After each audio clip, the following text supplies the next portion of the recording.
मेरे कपड़े गीले क्यों हो रहे हैं?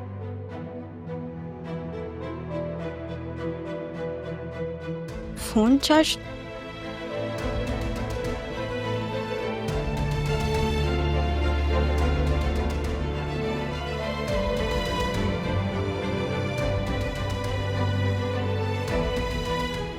किसने किया है ये?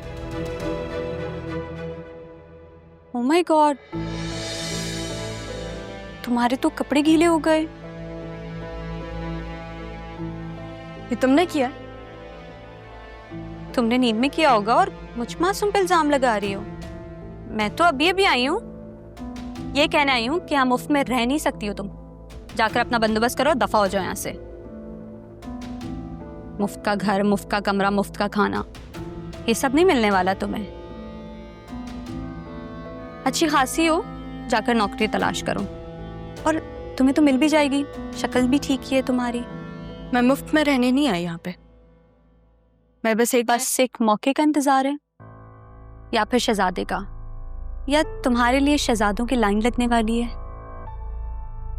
मेरी बात सुनो, मुझे ना सब समझ आता है। तुम यहाँ अब्बू के इस घर में कब्जा करने आई हो, तो ऐसा ना मैं होने नहीं दूंगी। एक तो अब्बू वैसे ही नहीं कमाते, और उनके पास पता नहीं तुम्हारे लिए पैसे कहाँ से आ रहे हैं। जाकर नौकरी करो और उनका हाथ बटाओ, ऐसे ही तुम्हारी चीजें खराब होती रहेंगी। मुझे मत कहना फिर।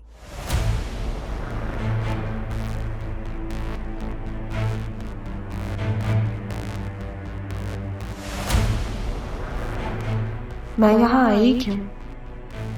अरमान से मसला था ना मुझे, उसकी वजह से खुद को यहाँ साबित करने के लिए आई थी। मुझे यहाँ खुद को साबित करना ही होगा।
आज दादा जान बहुत याद आ रहे हैं। आज वो हमारे साथ होते तो सब कुछ बहुत मुख्तलिफ होता।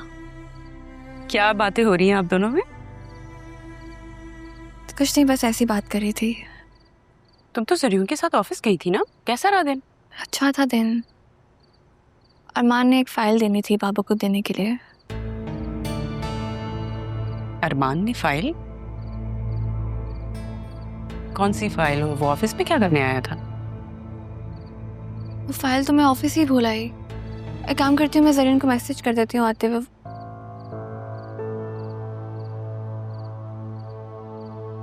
कह रहे हैं कॉल कर लो। नहीं बाबा, कॉल नहीं कर सकती। अंकल और जरीन बिजी होंगे। मैसेज कर देती हूँ, रिप्लाई तो कर ही देंगे। फोन रूम में मैं लेकर आती हूँ।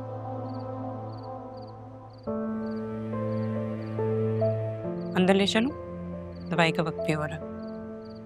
कुछ तो है जो मुझसे छुपाया जा रहा है। काश मैं अरमान से बात कर सकता। कौन सी फाइल वो देने आया था?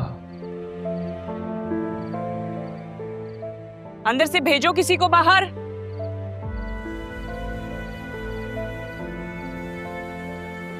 बतूल, क्या हुआ है बेटा? ये अरमान क्यों आया था और क्या बोल रहा था वो? उसने एक फाइल देनी थी इसलिए आया था बस। अरे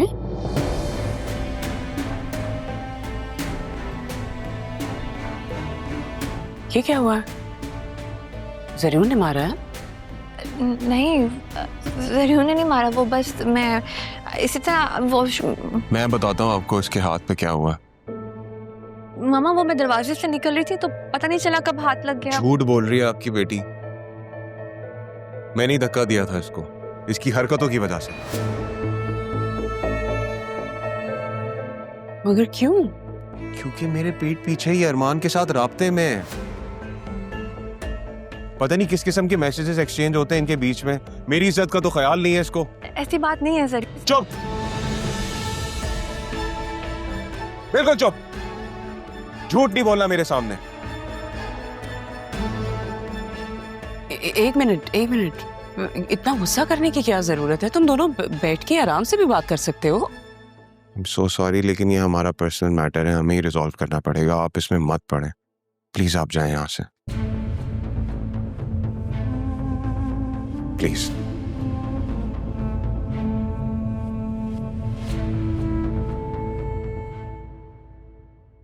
पार्किंग में क्या कर रही थी अरमान के साथ तुम?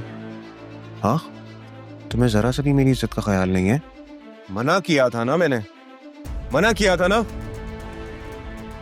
मेरी बात कान खोल के सुन लो। आइंदा के बाद तुम दोनों को मैंने साथ देखा ना तो वही मार दूंगा मैं तुम्हें।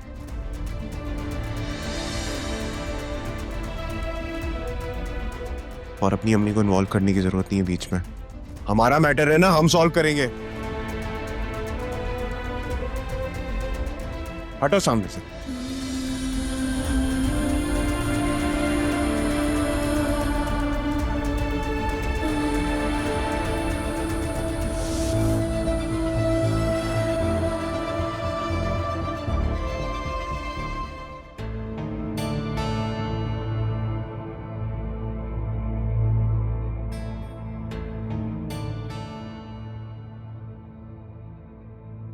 ज़रियून ऐसे कैसे बदल सकता है?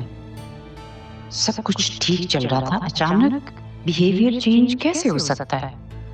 ये हो ना हो अरमान की कारस्तानी है। वो कैसे खुश देख सकता है मेरी बेटी को? लेकिन मैं भी ऐसा होने नहीं दूंगी। अपनी बेटी की खुशियों के लिए मैंने राह को हटाने का अकेले ही प्लान कर लिया और ये भी कर गुजरूंगी।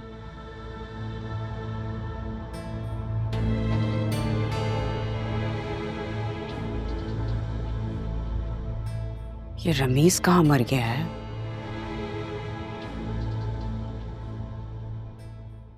हेलो,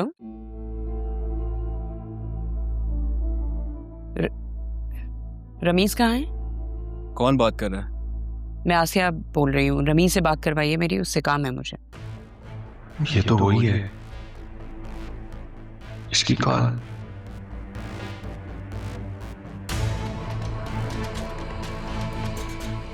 वो तो अंडरग्राउंड है, पुलिस उसके पीछे लगी हुई है। क्यों? किस लिए? वो पुलिस वाले को मार के भागा हुआ है। आप मुझे ये बताएं कि बाकी पैसे कब देंगी? आपको बाकी पैसे मिल जाएंगे, पहले मेरा काम तो हो जाए। पैसे के लिए तो मैं कुछ भी कर लूँगा, आप काम बताएं। राह का तो काम हो नहीं सका, लेकिन अब की बारी कोई गलती नहीं होनी चाहिए, बस ये याद रखिएगा आप। और हाँ, मेरा नाम ना आए।